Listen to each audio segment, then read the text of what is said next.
Yeah, it's upsetting because I mean, this went on for a year.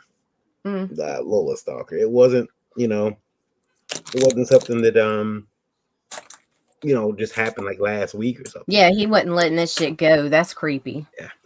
The only time she ever Yeah, responded when he first wrote to yeah. me, he's We like, talking about that stalker, bro. yeah, Mm-hmm. yeah, yeah. She Yeah, said that. you see what I posted on Facebook to drop the mic joint? Yeah, I seen that. Yeah, Game. he sent this. She said hello to him once because he wrote hi. She wrote her hello, and then he immediately started in on the, you know, I had the same shit go down with that dude a couple, 6, 7 months ago. hmm Fucking pretty much same damn thing. Sending me pictures of myself, except he was going even further back to Facebook accounts I don't even use anymore and started sending me pictures of my fucking kids. And Oh, that's when I'm like, I'll blow That's you up, motherfucker. got to yeah. go. That's You ain't gonna weird, fuck with my bro. kids. Yeah, yeah. That's weird, bro. I don't know what Mm. I'd do in a situation like that, fam. Oh, I know exactly what I do, but I need a lawyer afterwards. A good one. You hear me? They could be hiding out in water somewhere. On that note, hello everyone, and welcome to a special Geekgasm. Tonight is the launch party for Lore on Kickstarter. Yes, I've already launched it. I wanted to make sure there was no problems with it, so it is already launched, and I already have backers, guys. So thank What you. up?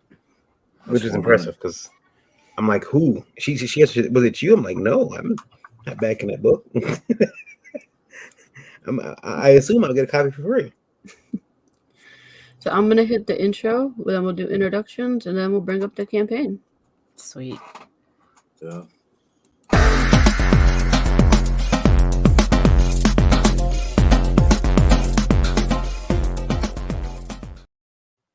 Welcome back, guys. I am your princess, Lola, and I am the EIC over at indievolt.com, and I'm the creator and writer of Lore, which is now funding on Kickstarter. And I am joined by Miss Nita. How are you? I'm great. Hope you're well. My name is Nita Lanning. I am a writer, vlogger, blogger from Southeast Louisiana, and I do some other side hustle shit with my favorite bitch, Meredith Logren, who may or may not be joining us shortly. I don't know. I'm lost without her. You can find us at rageandabc.com. I'm lost without it. Yeah, I'm lost, so alone. yeah. It's gonna be a weird breakfast buzz tomorrow because I won't have Randy again. He's still under the weather, so I'm like, oh no. Damn, dude. You okay? Yeah, oh yeah, he'll be fine. He's just battling probably a very nasty flu. So Mm. he'll be back up and around cussing us out in no time. But he expected he expected to be up and around a lot sooner. So he's taking some break. I said I told him 2 weeks. You get off now. He'll get better. Yeah. Oh, everybody. I'm Varian. I'm the founder of Indie Vote Media LLC. Started making comics in 2008, and I've been I've had a love-hate relationship with this industry ever since. And yeah, that's it. I totally relate to that love-hate with this industry. Mm-hmm. Tori, it's your turn. Okay. Hey, my name is Tori Quintrell Hill, aka Tori Q Hill. I'm the creator and writer of the Network comic series coming to you. Oh, excuse me, gunning to you soon. Um, I'm just happy to be on here with the family. It's we had Tori on Livewire last night, and his daughter was there. She stole the show. She stole the show. So, Yeah. She's beautiful. Yeah. I appreciate Like, it. what you gonna do with that pretty little thing when she grows up, man? She gonna make you crazy. Let me tell you something. Varian had already spoken a little bit about it. We on camera. I can't say too much. There's no statute of limitations on that. It's like I need a cigarette boat and a fedora. Gotta get out the country. Straight up. Yeah. I have a question, Lola. I know it's your launch party, and I know you're excited to launch your book. But let me ask you a question. And this is about our beloved industry. Oh, God. Yeah. You see, Nita's already rubbing her forehead. Okay. Now, it's how do you feel about writing under a pen name? It doesn't bother me. I see. Huh. The reason why I ask is this: I know this is going to be problematic for some people, but I was thinking about the CB Sobalski situation. Okay, and I know a lot of people don't like CB, and that's fine. You know, I understand that the CB could stand for comic book. It might even stand for crack baby. But from what I understand, it might stand for cookie box. But here's the problem. I got his out. And CB, holla at your boy. Here's your out. Listen up. All you have to say is that the time that you use that pen name, you identified as what I forget the name. I forget the name he was using. Was it Akira Yoshida? That was the other name. Akira Yoshida. Just say that you identified as Akira Yoshida at the time. The people dragging you will be forced to stop, or they'll have to eat themselves. So just tell them that you identified at the time as Akira Yoshida, and everything's fine. Everything. Now I know. You want to come after me, public. I get it. I told him how to get out of trouble. No, listen. This man needs help. He identified as Akira Yoshida. We don't know why. I was young.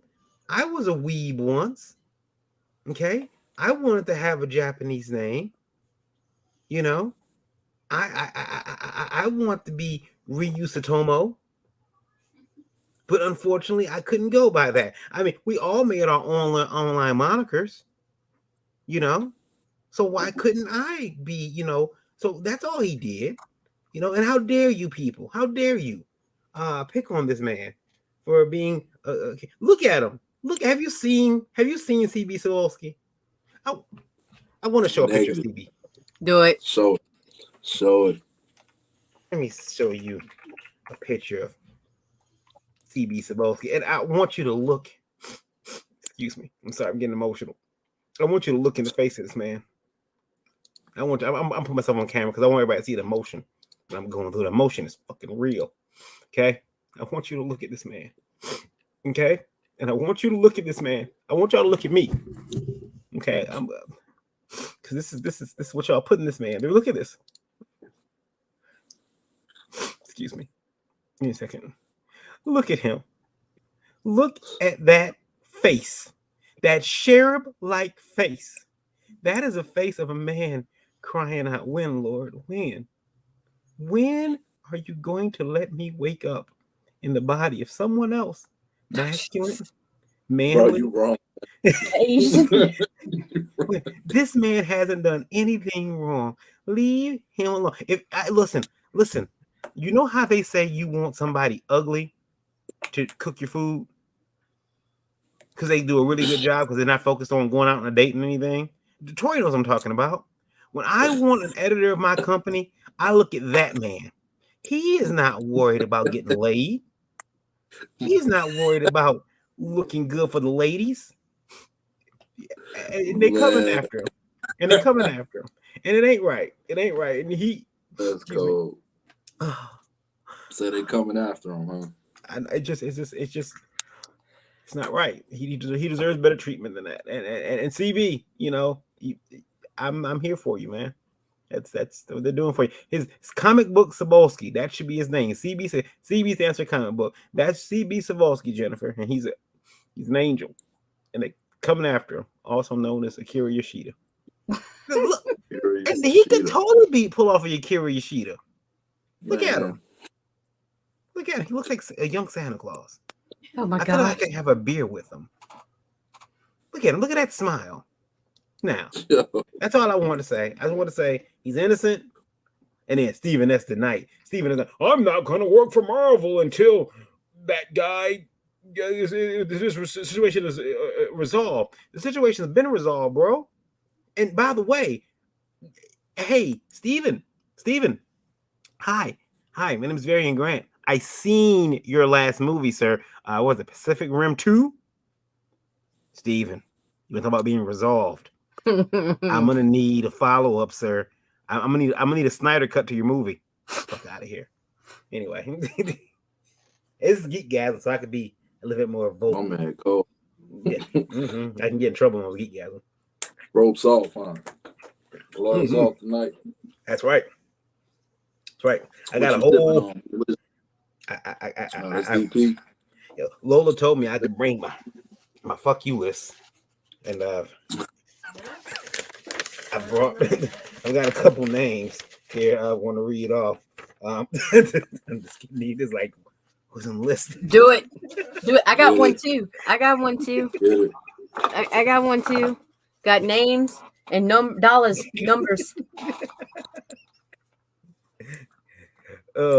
There it is. Lure already. 4 backers on Kickstarter. Lola, are you afraid of being up on Kickstarter? Are you afraid they're gonna drop the ban hammer on you? Lola, drop the link, yo. Yeah, where's the link? Put the link in the chat. So where is the link? Come on now. Yeah,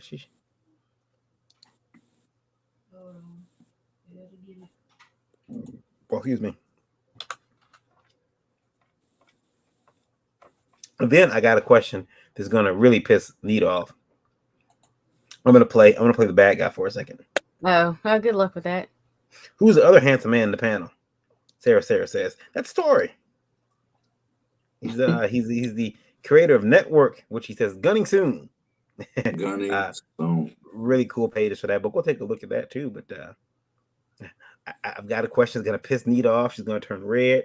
Oh, bruh, I'm so stoned right now. Yeah, it's gonna be hard to piss me off tonight. All right. Hit her with the question. All right. So, Lola, I have a question for you because I know people are gonna ask this, and I know they have. But I just figured it's time for you to maybe comment on it. So, okay, you just went through a pretty scary situation, creepy situation that kind of got some of your fears stoked up of harassment by this guy online. But then one day later, you launch a comic book that's very adult in nature, very perverted. How do you rationalize that? How do you balance that shit? Don't you think that's a little weird? And by the way, who the fuck are you asking your wife this, bro? No, fuck you. Would you ask her that if she had a dick? Yeah. No, you wouldn't, you lying ass. No. Only the only thing on difference that I would ask her then, are you using your current drama to fuel your book? That's why I would ask what she had to do. No. Did you? I mean, how are you gonna answer people who ask you, "Was this appropriate?" You don't have to answer to nobody, girl. You do you. Fuck them. I already launched it on Indiegogo. And what you write is not consent for your personal life. Get the fuck out of here with all that. Now I'm really suspecting you write them questions, Varian. I swear to God, I am. I got my eyes on you, V. So you getting at her for putting out the book right after that situation? Well, no. I just don't have people. The launch was already going to happen. Listen, we already know. Look, 50 Cent did it back in 2014. We already know how that works. Lola gonna get tons of backers, bro. We already know what's up. She's a genius, yo. We get it. Straight up. Hey, look. Mm-hmm. I'm backing right now. Bro.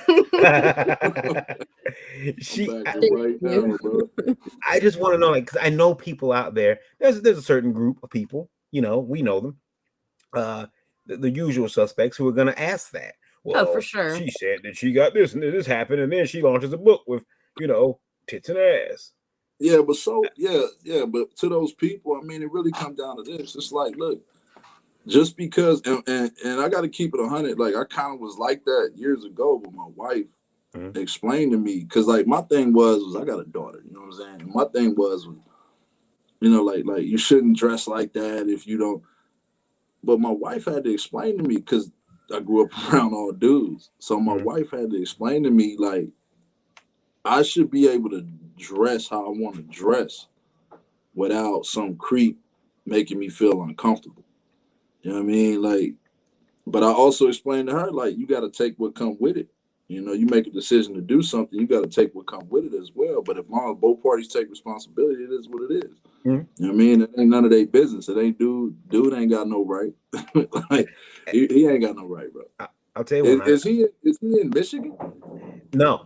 He's out in Unfortunately, Texas. He's not. If he was in Michigan, they could handle this shit. Yeah, no. I was about to say, shout out to my man Punky Man out there in Michigan, man. We can pay him a visit now. Straight up. And then he's out in Texas. Sarah said, "Did you answer the call from the Cuba?" I actually called him, Sarah. We called him, and he answered. There's a stream up of it on my Facebook. I just put it on my Facebook. I didn't put it on YouTube or anything because I wanted a record of me, you know, contacting him. And he hung up. He hung up. Quickly blocked her profile, and yeah, you know, he didn't want to talk after that. It was weird. But to Tori's point, you know, when I first met my wife, she, you know, like lingerie tops, mini skirts, and heels. That's what she wore. And well, I was also an ex-dancer. Well, yeah, but I think that it for me it was a bit like, well, wait a minute, because like, why are you dressing that way? Who are you trying to? Are you trying to advertise? Like, you know, like, are you looking for another man? Is that what you're trying to do? And that's kind of how we, you know, as men, I'm not sure if it's just a, you know, we kind of think like, oh, why is she dressed like that? And it took me a very quick lesson in maturity to get to the point where I was like, okay, this doesn't bother me. And it got kind of funny because I made a game of it. I started watching guys take out whole shelves of stuff in like Walmart. We go eat, and these guys are like, huh? Wham! Caused 2 car accidents. Yeah, I remember that. Yeah, she caused 2 cars. We were outside at a free comic book day, and she was outside with us, and our tent was very close to the street, and caused 2 car accidents. And they asked us to please move back. Wait. Yeah, that's awesome. Yeah. Yeah, that's a hell of a memory right there. Yeah, they told us to move back from the street. Well, we also had 2 models. It wasn't just her; it was her and another girl, and they both. I think you both were wearing short red dresses. Right? Don't take it away. Don't take it away, bro. You said it. Yeah. It was pretty cool. Lola, hit refresh. Anita, a question for you as a manager. It is just something that I've been noticing with you. How? Because I mean, you're married to an artist as well, so you know how we can get. Do you see any competition or rivalries between those you manage? Because I mean, I kind of think of like when you guys, I kind of think of Raging and Little Bastard Promos as almost like a organization that's like putting together a team for sure of individuals that, you know, have these projects. And the thing I wonder is, how do you combat that? Or if you've seen that yet, are people saying, oh, well, you know, I should be the number one client? Is there any of that yet? Or should I come over there and poison the well and be that person? No, you could try, but here's the deal. We're to a point now where we've built our reputation and established ourselves to where people know what we do and what we're capable of. And I vet. Like if the way I look at it is, if you have a campaign and I'm not willing to back it, then I'm going to let you know ahead of time that I don't feel like we're the right people for you, that we won't be able to represent you. Because if I'm not on fire, or if I can't fill your project, it's better for you to go somewhere else. someone who will be on fire for you, someone who will, I mean, I can put out the posts and tweets and crap all day long, but if I'm not feeling it, it doesn't have the same impact, And so we don't have a favorite client. I don't, and no one can come to me and say they're going to be my priority, because the second somebody comes to me and tells me they're my priority, I can tell them there's the door. Because guess what? There's 1,000 more of you knocking. So I'm glad you mentioned that, because I remember back in the 90s, when Bad Boy Records they had everything on lock. And there was a point where I think the locks had just left Bad Boy Records. And the idea was that they said Puff could not figure out how to market them. And I'm thinking, how the fuck can't you figure out how to market? What are you talking about? Like, they're a rap group. It's easy. And then, I got into comic books, and I got a quick education in, I don't know how to market this. Especially when I started publishing other people. It got to the point where I got a book from a guy, and I'm like, I called him. I said, I can't publish you because I don't know how to market this. And Lola experienced that too with another book that we had, where it was a small book, but small one-shot book, but we could not figure out how to market that book. We tried different avenues. So I'm glad to hear that you guys actually just what I like about you guys, you aren't out there with your hands out. No. Like, give me the money. I'll figure out how to, you're actually looking at products that you would buy. That helps. Because there are some people out there with their hands out. That's real though. Yeah. And none of the management services guarantee, that you're gonna hit your funding goal. None of them guarantee. There are a couple out there that do. Ooh, in fact, really? there are a couple who I have heard will give you a quote, and this is from clients that we take on. Will give you a quote of what you can expect to make at the end of your campaign. Like, no shit. Like, say that you've struggled, you've got a $5,000 to $7,000 average on your campaigns, and you're like, hey, I hit a ceiling. You reach out to them for help, and they're like, oh yeah, I guarantee you, we're gonna get you 15K, blah blah blah. No, if somebody does that, you run. Do not let anyone guarantee you. There is no guarantees in this game. None. Yeah. Hey, Russ. Thank you. I mean, they can guarantee at their own peril.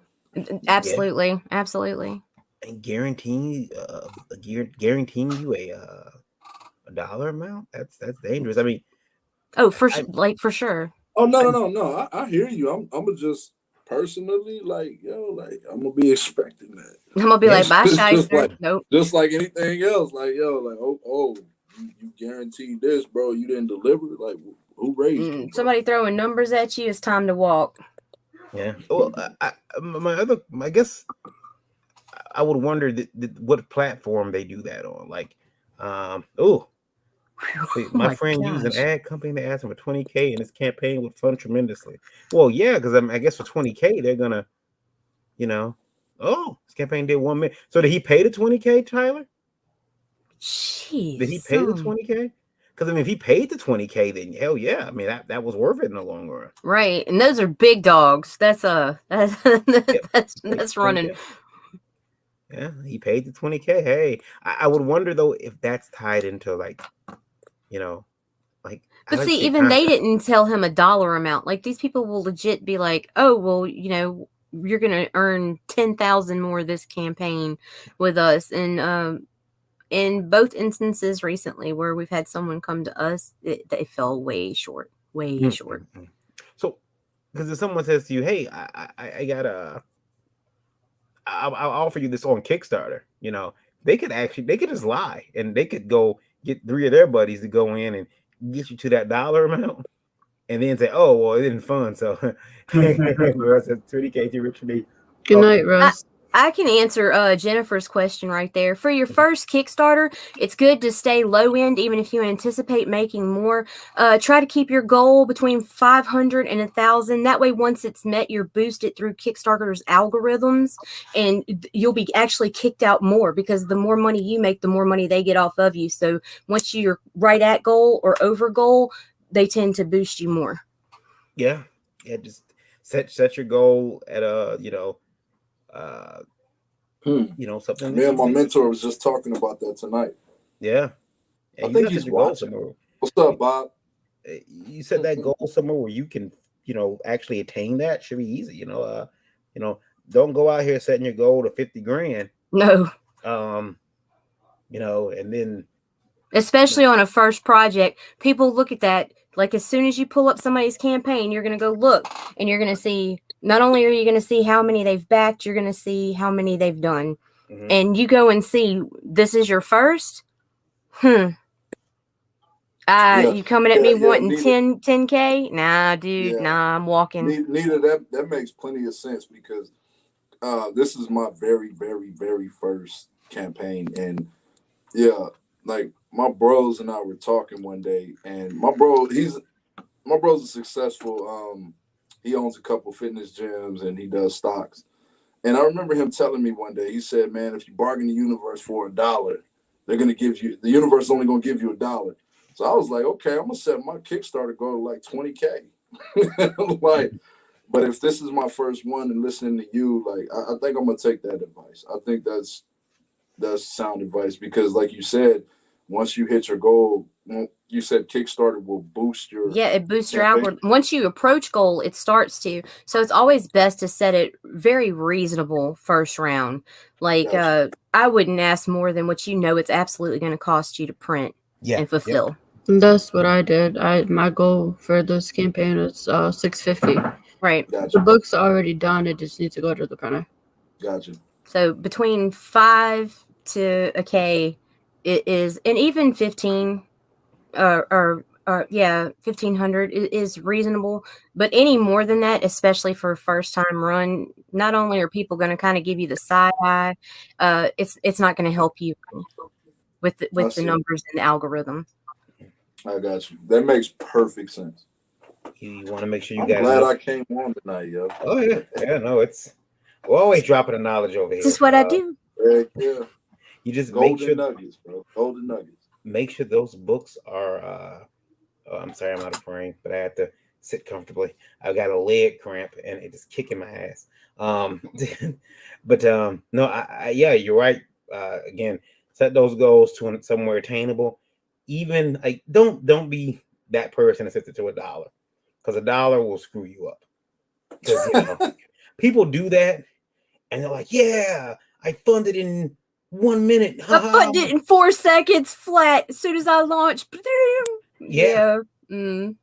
And don't look like a shyster either, because if you underbid, or if you set the bar too low to begin with, people are going to look at you like, but are you going to fulfill? Yeah. You don't want that either. Especially if it's your first campaign. Right. And then people look to see what you back too. Mm-hmm. Yeah, absolutely. I heard about that. Yeah. On Kickstarter. Well, I'm a super backer on Kickstarter, so. Yeah, you got fancy, but you didn't do this. I wish you had. Might save us some money, but IP. What's your I can't see it. It's too small. What's your goal? 500. I called her IP. My bad. That's Indie Princess. My bad. 650. 650. Get the fuck. Yeah. That's just gonna cover the printing cost and the shipping cost. I'm gonna follow your lead, yo. Yeah, I'm gonna follow your lead. My mentor has said something about that, and he don't know nothing about this. I think he backed a couple like inventions or something, but he had said something about this, and I'm so glad that you guys are covering this right now. Yeah, 650. I see it. Now, yeah, man, that's the move. I got you. And Lola, you should be. And remember, this is Kickstarter, so there's no in demand, right? Unless they changed things recently. There's no in demand. There's no No in demand. Yeah. I had a question from Indie Boat Radio last night, and I saved it because I really wanted to hear everyone weigh in on this, and I wanted to wait for hey Glenn. I wanted to wait for Randy, but I'm going to ask you guys this. Got an email from Dame Doctor, and Dame Doctor wanted to know how we felt about an indie comic only store, and if he's just throwing his money away, or if it's a feasible business because he's ready to secure the building. He's ready to get books. He just wants to know kind of if we think it's a good idea. He's based out of Colorado. And can I chime in on that? Sure. Listen, what's his name? Dame Doctor. Dame Doctor. Check this out, bro. Listen, I walked into a comic book store the other day, and I'm gonna be quite honest. I'm gonna be extremely honest, actually. Bro, I don't buy nothing but indie books. I don't buy Marvel. I don't buy DC. Don't care about them too much. I like the movies sometimes. Like Suicide Squad, the new one was my joint. But I look for indie stuff, bro. And I'm not used to ordering online. Mm-hmm. I like feeling the pages. I like like right here. Look, I'll even show you. Look, check this out. 1, 2, 3. These are just ones that I'm reading right now. Like, bro, I don't buy anything but I don't buy Spider-Man, bro. I would love that. And I know there's at least 10,000 of me in the US. Probably 2,000 in your city.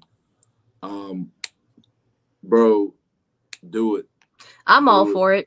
And here's why. Yeah. Not that I don't like some mainstream, because I do like my Image and there's a little Marvel I dabble in. But every freaking local comic book shop we've ever been to has had a shit indie selection. Yeah, and then they put them in the back, yo. Yeah, I don't like they hide them. Like I live in PA, and once a year, my mentor and I started this. I go to Red Bank, New Jersey, which is about an hour away, and I go to the Secret Stash. And shout out to Kevin Smith, man, I love him, but he's got like a drawer up front. They're up front, but they're in like a drawer, and it's all his indie stuff, man. Right. And I'm like. And the clerk, I'm not gonna say Kevin Smith, the clerk, he said they don't really sell like that. Yeah, and see, that's what I was looking at Tyler's comment there. Yeah, like it's all gonna depend on location. Like the only place I could really see that starting off and being successful would be like Seattle or some shit. Yeah, like, Portland. They got that big indie scene. Here's the Colorado. Not really, unless you're gonna have like an Indian cannabis shop. I disagree, Miss Nita. That's cool. And the reason I say that is because Colorado's a weed state. I know, but that's what I'm saying. If he does Indian cannabis, for some new shit, man, straight up. They're always looking. Go buy your comics and freaking go hit the weed bar. That's adjoined to it. And next door over. Check this out, Doctor. What's his name? Doctor Dom. Dame Doctor. Listen, bro. Set up right next to one. You don't even have to go through all the licensing and stuff. Just set up right next to one, bro. It's right next to one. You'll be good. Trust me. You'll be good. Because they're going to be walking, thinking about that blunt they about to smoke. They be like, damn, what can I do with this? Yeah. Set up right next to one or in the same vicinity. I would say for Dame, just keep in mind that indie comics don't have that same release schedule that mainstream comics does. So you're gonna have to be searching for indie comics all over. Try not to sign too many consignment deals. You don't want your phone ringing off the hook every day with some wacky artist. Hey, sell my book. Get find yourself a good distributor. I happen to own one, but like try ledg.us, or you can. I mean, there's other companies that are distributing indie books too. Try to talk to indie creators, see if you can get a deal with them, like a retailer deal where you can buy the books. That way you're not, again, answering your phone with some guy asking you, you sell my books, how many you sell? You don't have to deal with that because you're going to have a lot more things to deal with.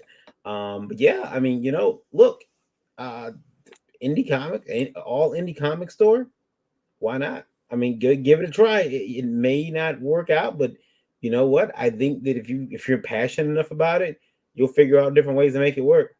I was about to say, put the mainstream stuff in the back, bro, like they do us. Yeah. Even though I read mainstream comics, I'm very open-minded on reading indie comics. Yeah. Oh yeah, Jennifer. Oh, good night. Good night.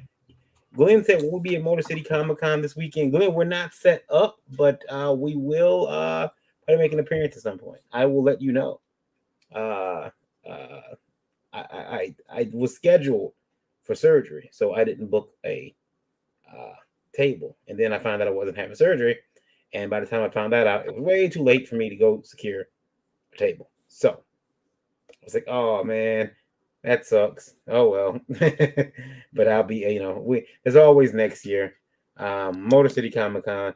I really like that show. It's my home state show. It's about 40 minutes from my house, maybe, with decent traffic. I like that show. It's one of the shows that I look forward to every year. So I'm probably going to make an appearance out there. Don't know if I'll stay long. Well, I'll probably stay the entire day, but hang out with some friends, go to the after party. I'll crash the after parties. That's right. Yeah. I'm looking for that raccoon hat. Yeah. Just yell variant. I'll eventually turn around. Lola, $66. I mean, you're 10% of your goal. Yeah. Is that no? That's more than 10%. Hey, I wasn't able to put my card information in again because I had to change cards, but she'll be up there. Don't even trip. Okay. Hey, every bit helps, and I am sure that Lola knows that she's got to she wants to do this. I told her, I said, you putting it on Kickstarter. What if you wake up in the morning, it's gone? What if they ban you? She's already been blocked by the czar. I've seen some real adult campaigns running off. It just depends on what you're showing in your imagery. I think she's gonna be okay. Why would they as ban far her? as her 'Cause of the graphics? imagery? Yeah, like if there is like the only thing I'd be worried about is man butt right here. If somebody wants to raise a stink, but other than that, like like I said, I've seen some really adult stuff slide with just a little sensor bar or a couple dots. But the first time that nip slips, you're at the chopping block. They be on it. They on it like that. Oh yeah. I made sure there was no nip slips. I want the show from the network, which is Tori's book. I want to put a page up real quick. Well, fantastic art. Look at that. Look at that. This art and this coloring, top notch stuff. Joe Sanchez, Tori Q Hill, and Jorge Cortez, man. All I did really was I oversaw it and made sure that it was on point. Mm-hmm. Being a new dad, I didn't have time. But I helped out as much as I could. But, man, I'll tell you, Joe Sanchez did his thing, and Jorge Cortez came with the colors so hard. Oh, my goodness. Yeah. Proud of this. Yeah, these colors look great. And that's me, bro. Yeah. Yeah. Me. I was looking, I said, that's the baby girl that was taking over the page on the screen. Yeah, that's her. Me, my wife, and my daughter. And she'll remember that. Daddy put me in a comic. She'll tell all her friends about that for years. Yeah, for sure. Yeah. You got to get her a print of that page for her wall. Yeah. Yeah, you hear me though. Yeah. Screw it. I might just paint it on her wall. Yeah. You know what? You can order one of those fat heads. You can put custom imagery up and just get fat head to print it and just stick it up there. It can come down, be replaced. Yeah. Hey, this picture right here is actually a dream. It was a reoccurring dream from 2012. Yeah, I kept having this crazy dream, bro. And I just got up and started like writing about it. I'm like, screw it. This again, like I said, the coloring in this, and your wife makes an appearance too. She's an assassin, and we see her action. Yeah, springing in action here. She's yeah. I love it because and the truth is, bro, look, if you look at the top panel, bro, she was just minding her business, bro. She wasn't bothering nobody. No. And then they pull up and they point guns at her and they think everything's sweet, and she had to show them it ain't sweet. That's that Nita Lanning hospitality right there. It's like you pull out guns, especially while she got her babies. Yeah, man. Somebody's got to die. Oops. That's Lola if dudes step out of line again. I think Lola probably would go a little she'd go a little crazy. I've seen Lola lay out a close family member of hers. Lola has she's right-handed, but she has a left jab or left hook that you never see coming. Which And, is usually the key. Yeah, Yep. exactly. You That's never the see. skill there. And I seen her lay out a very close family member of hers with that left hook, and I was like, "Ooh!" I seen it hit. I seen the legs buckle, the knees buckle. You know that when your knees buckle, that's your body's defense saying just lay down. My sneak is the legs. I will literally kick somebody's ass because I got to bring them down to my level first because I ain't got that reach. But let me kneecap your ass, and when you come down, that's it. I'm all over it. I grew up short, that low center of gravity, man. For real. I'm telling you, most people are taller than me, so I was like, I'm gonna either climb up your ass or bring you down here. Bring them down every time. Yeah, because climbing up there, I could lose. I may lose. You know, power bomb. Yeah, I don't want to fall. Yeah. I'm not trying to get power bombed. I went to the chiropractor today, and I'm looking forward to them helping me out because I can't take any more. I can't take any more beatings. My kid is getting bigger. I won't tell him this, but we were wrestling around a couple of days ago, and he stood up, and I was like on his back for a second, and I was like, "Oh shit, Oh, wow. He's got me up in the air." So I added more weight. Yeah, I added more weight, and I dropped back down. But I'm like, "Oh shit." Oh You know, like I see now.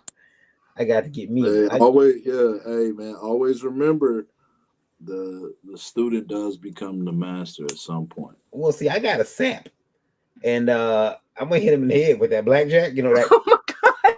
I'm gonna hit him right. I'm gonna hit him right in the fucking head. He fucks with me. He's too tall. I can't fight.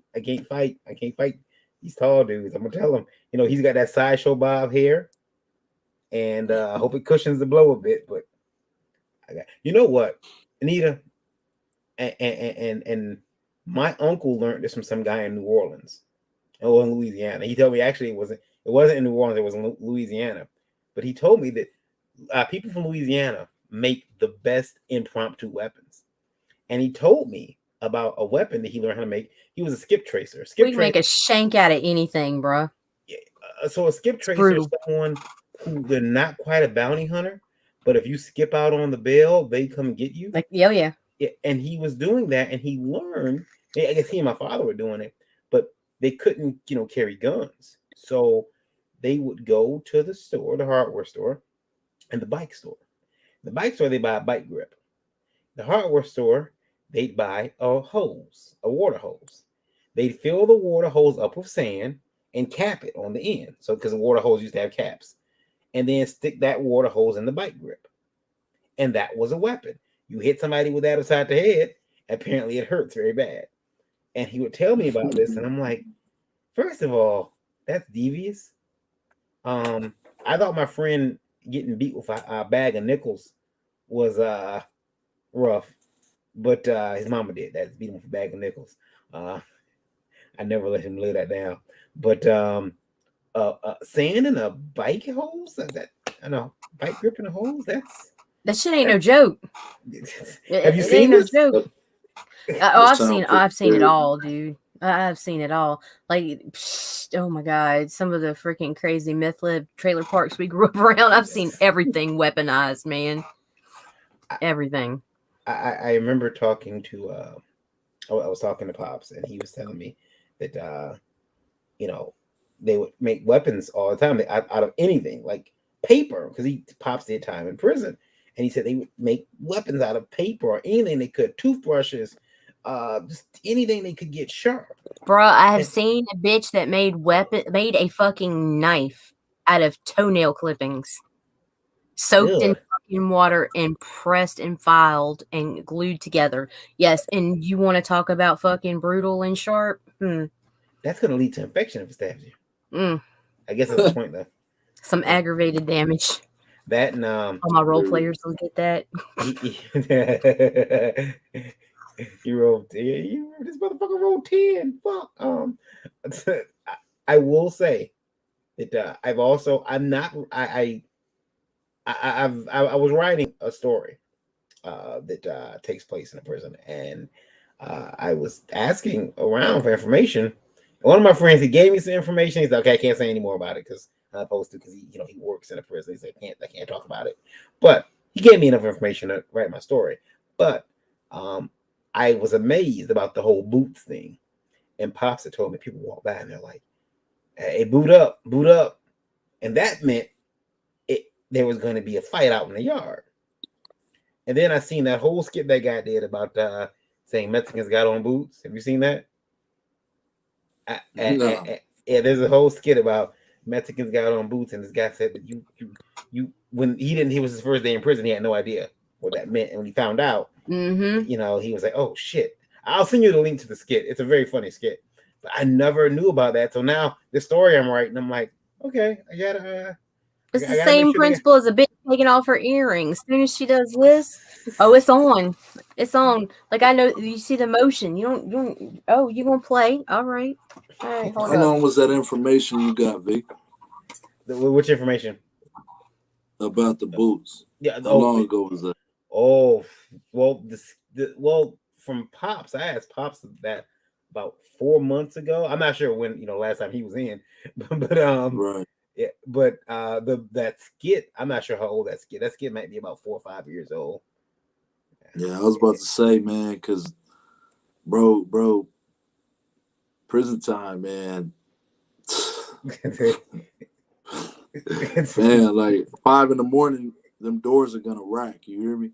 Yeah. And you better have your boots on. Or like me personally, I wore tennis shoes because I want to be able to move. I was a little slimmer. Yeah. And I was nice with the hands, bro. So I wanted to be able to move around. So I wore tennis shoes, but Nike preferably, so I can grip that wax floor they got. But them boots, bro. I've seen the damage that them boots can do, man. You know who used to use the boots a lot was the Aryan Brotherhood. Yeah. And they would stomp. Usually it would be their own people, because if it was another gang or race, they would like stab them. But hey, what's up, Yoda? Hey, what's up? And but yeah, make a long story short, bro, them boots, they do damage because they steel toe. Well, they're not steel toe, they're actually plastic. They won't put the steel in them. But yeah, they do some damage, bro. Yeah. Yeah. See, I'm writing the story, and it's I had this idea where there's gonna be a bro. Holla at me, bro. I'll school you. I had this idea where bro. There's gonna be a prison riot, and everybody's fighting. But I got one part in there, and I said, I'm glad Meredith is there. So if Meredith laughs, I'll know that I can put it in there. Oh, Meredith, be careful. Yeah, I gotta go here with this. So everybody's fighting, right? You got all these different nationalities fighting, but nobody wants to fight the Asians. And they're sitting there very calmly because everybody knows. Everybody knows, like, that Asian guy right over there can probably kick my ass. I'm gonna leave him. I'm not about to get, Tatsuo Kasaken into the wall over there. What do you think? Meredith laugh so I can do it. Yeah, she's gonna laugh. That's the craziest Korean there is, man. She co-signs. There is something to crazy Korean, okay? Let me tell you something. My mother's like 4'11", okay? And she's like 90 pounds soaking wet. And when we had a bar, it was in a really like terrible, terrible neighborhood. All right, Newburgh, New York. Look it up. Like really bad. It's like been on the top 20 of the worst cities that you can live in because of crime and violence and stuff like that. Anyway, so she had no problem because everybody thought that, she had all of these martial arts skills plus the crazy Korean thing. And she has no problem hopping on your back and biting off your ear. So there's that.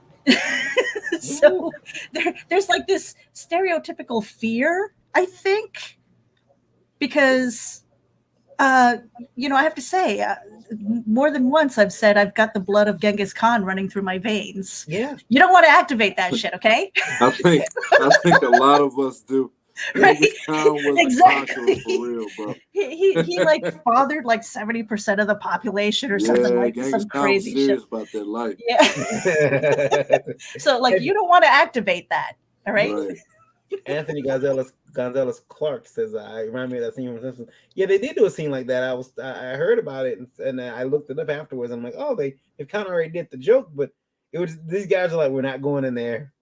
They're gonna fuck us up, so they just sit there by themselves.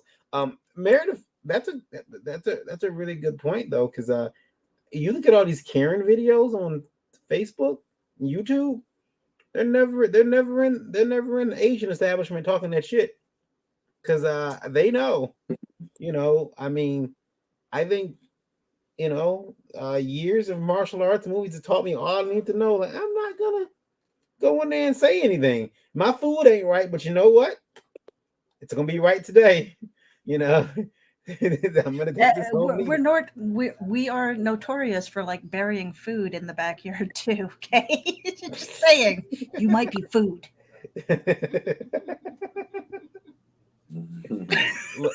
Y'all gotta stop right now.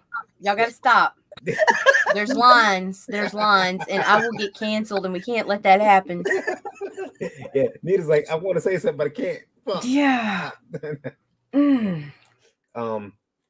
Also, last question for you, Miss Lola.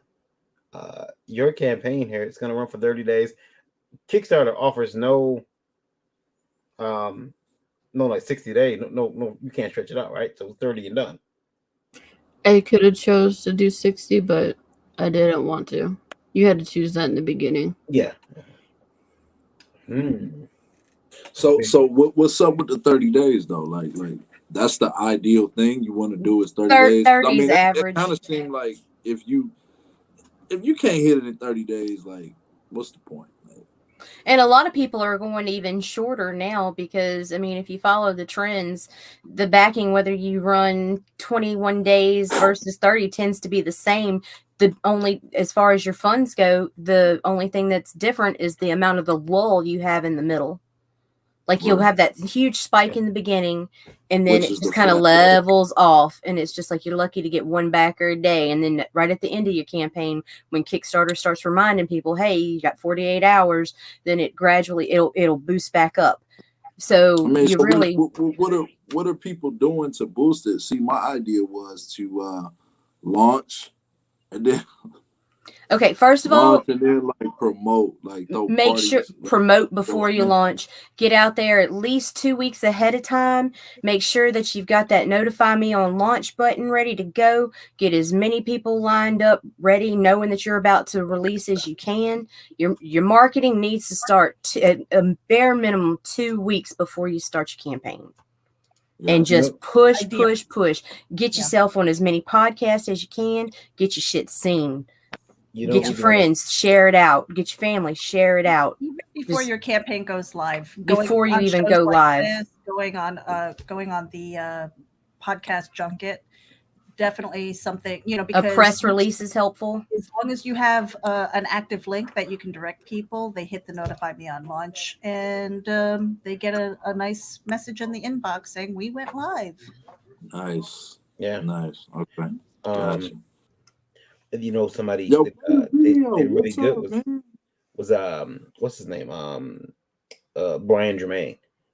His memoirs, that his book, he's put so much stuff out there. Every time I open up Facebook in the morning, he's got another ad.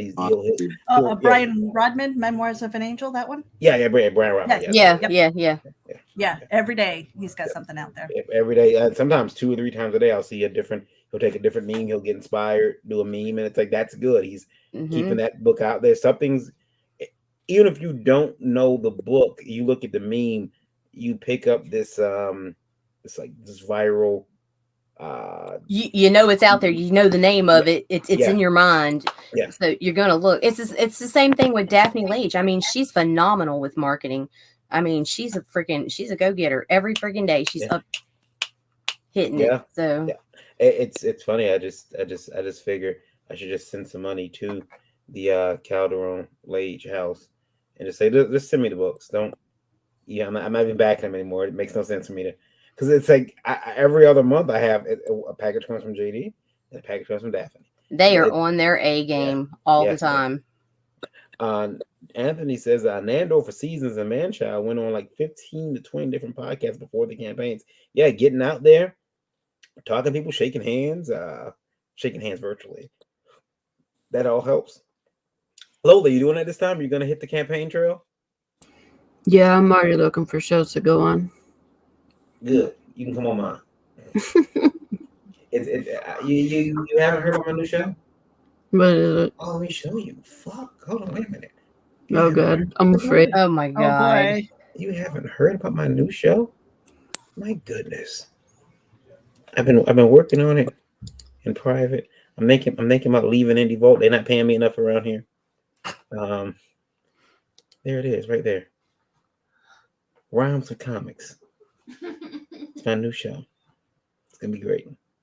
Well, I'm gonna talk shit about everybody. Oh my god. It's gonna be awesome. It's gonna be awesome. I'm having everybody on the show. Everybody except for Travis Gibb, and it's gonna be great. It's gonna be a great show. Now, I pick with Travis. We had a long thread today where we're going back and forth about comic crime numbers, and I'm like, all right, I'm out. But he fell into my trap because I got him to go against Kelly Sue DeConnick, and his not being in lockstep with Kelly Sue is going. Who I think, by the way, let me remind you something. You gotta remember, Kelly Sue DeConnick has been one of my crushes. My wife will tell you this for years. Yeah, like a lot of her work. You mentioned him. He's here. Yeah, there he is. There he is. Yeah, Kelly's kind of been one of my crushes for years, but I do think that she's probably a little bit out of touch with what's going on in the mainstream because she's such a big name. You get so big, you don't hear about what's going on at the lower levels, and so because you're still making your paycheck, I would be that way. I'm like, what's going on? I had no idea this shit was happening. Like Stephen the Knight said, he didn't know that Comic Book Cebulski was walking around here using an Asian pen name to get work. I mean, Meredith, by the way, does that piss you off? Using an Asian pen name? Yeah. No, I don't. No, it wasn't like he was turning the Meredith's not a whiny bitch.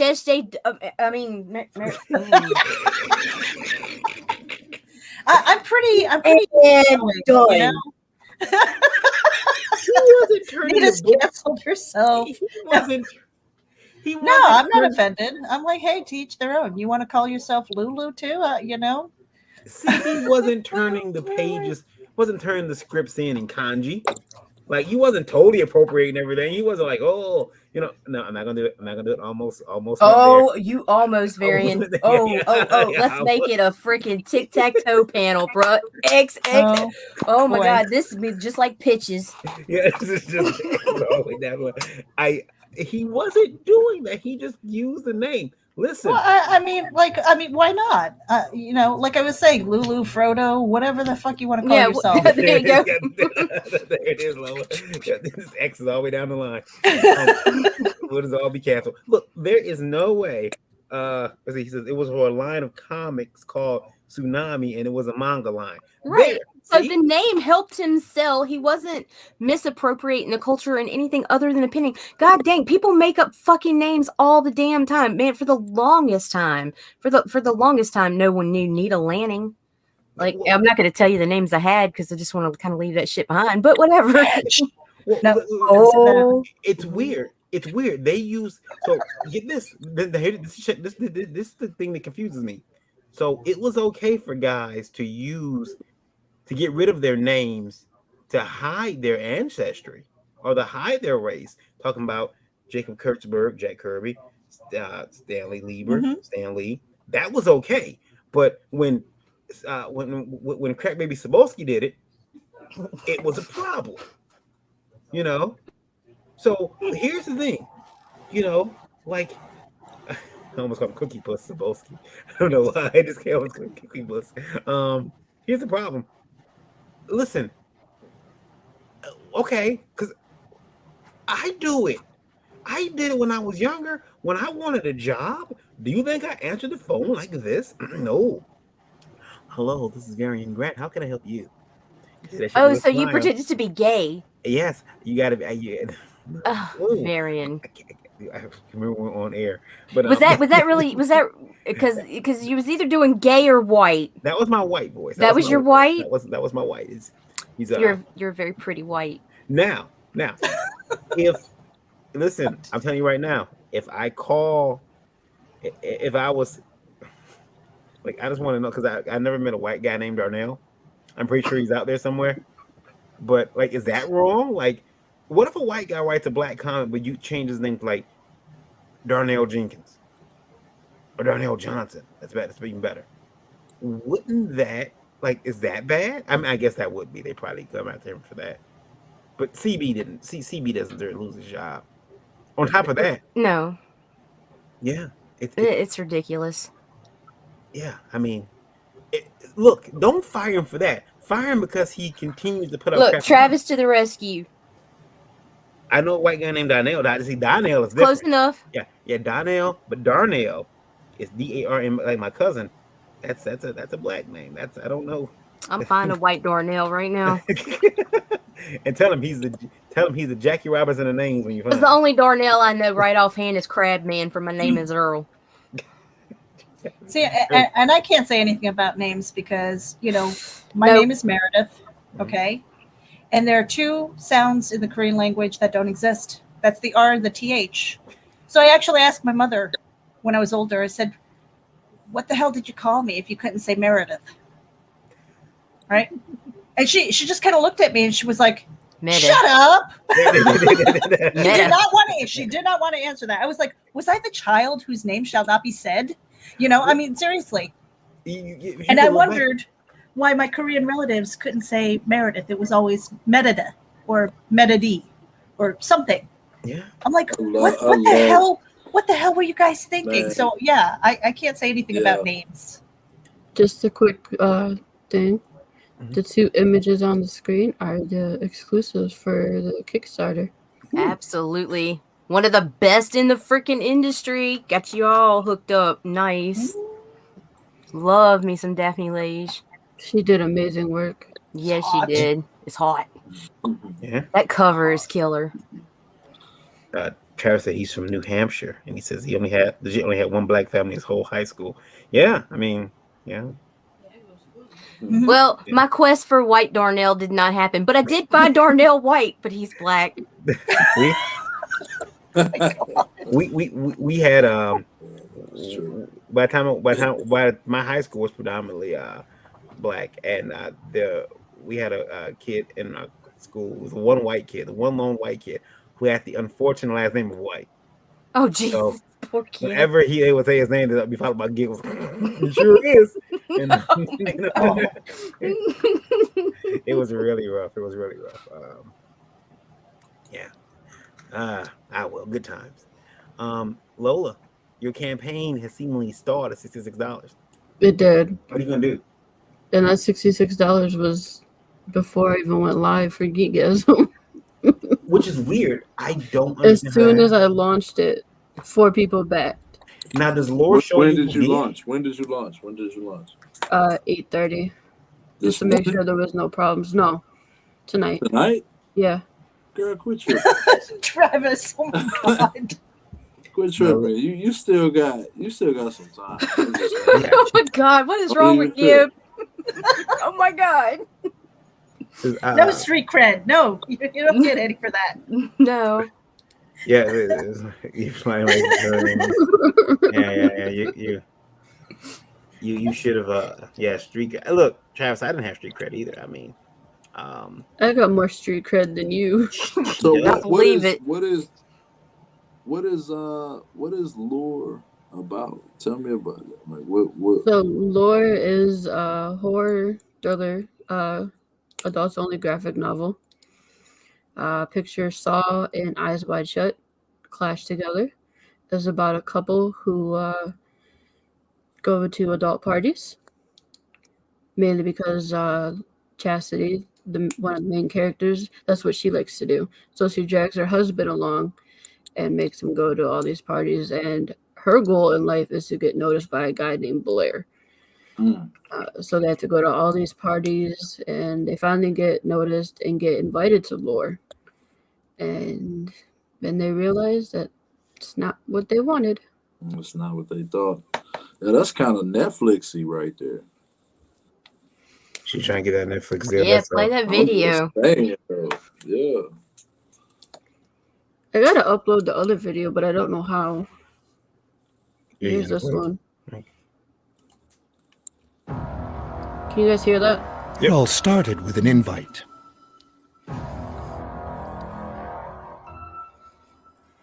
Then you wake up in a cage. You would never expect what happens next. Who lives? Who dies?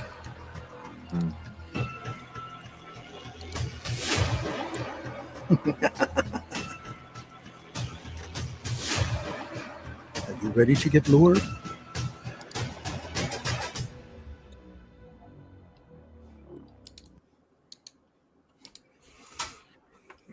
Now. Wait a minute. Wait. What you got? I But gotta do it. Let me bring this up real quick. Yes, this is it. Hello? Yeah, my name is Queen Forehead, and this is a self-insert book. And, yo, fuck off. Yeah, I'm just telling you. I remember when she did that shit. That's what she looks like. She had a critic, and that's legitimate. What the woman, and she turned her camera by accident.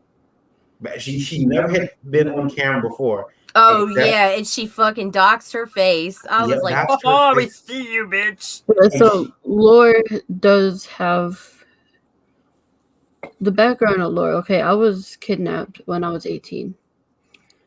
So I saw a lot of bad stuff, that the underbelly of society.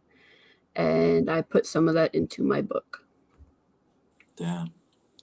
And but you know, when you're promoting books, people find them, and there was a hater that went on their site and was like, "Yeah, I'm gonna document the book," and they turned the camera on by accident. And ever since then, they kind of had their head down low, because everyone's seen this ginormous 7 head.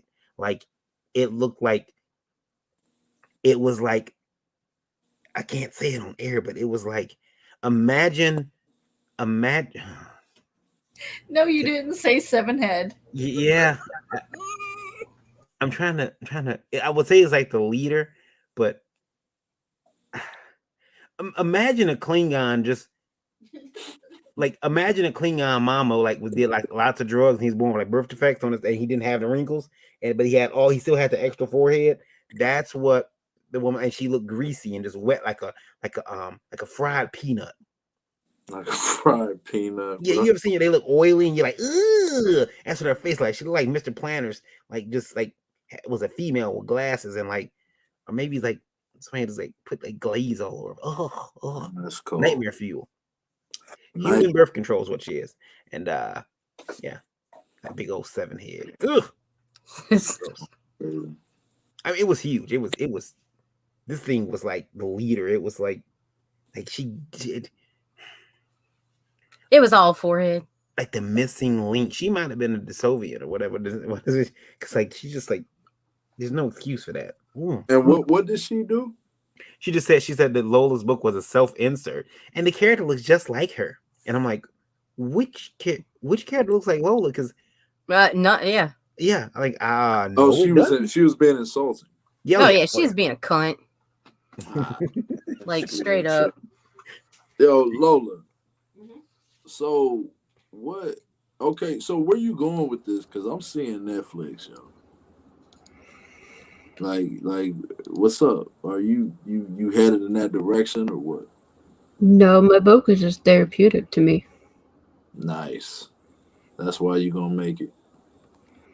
I put it. I mean, I suffer from PTSD, so one of the ways that I get out my emotions and my feelings and through some of my trauma is writing. And that's how lore came to be. I know that feeling. That's wicked.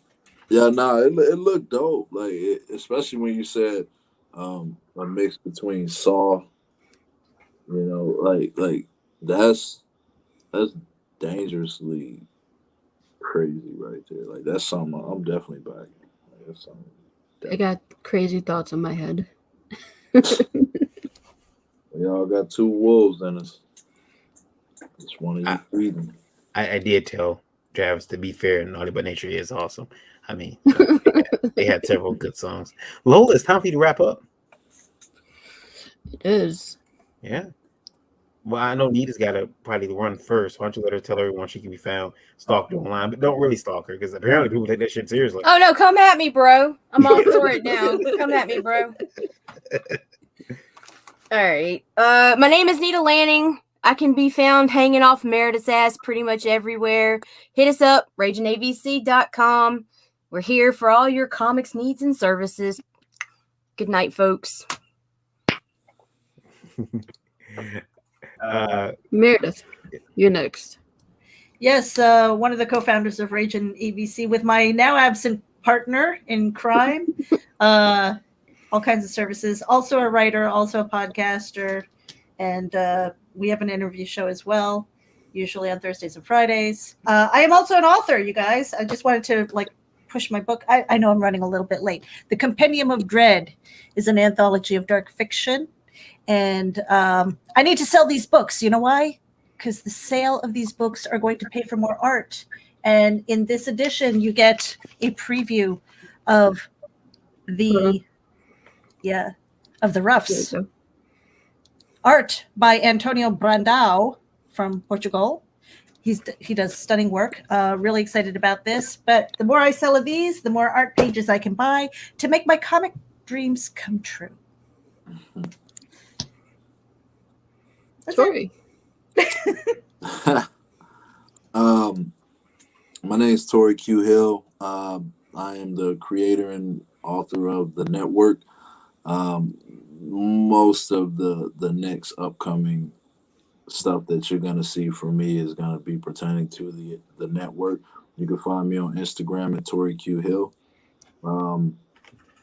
Building a website. Just got to keep it real with y'all.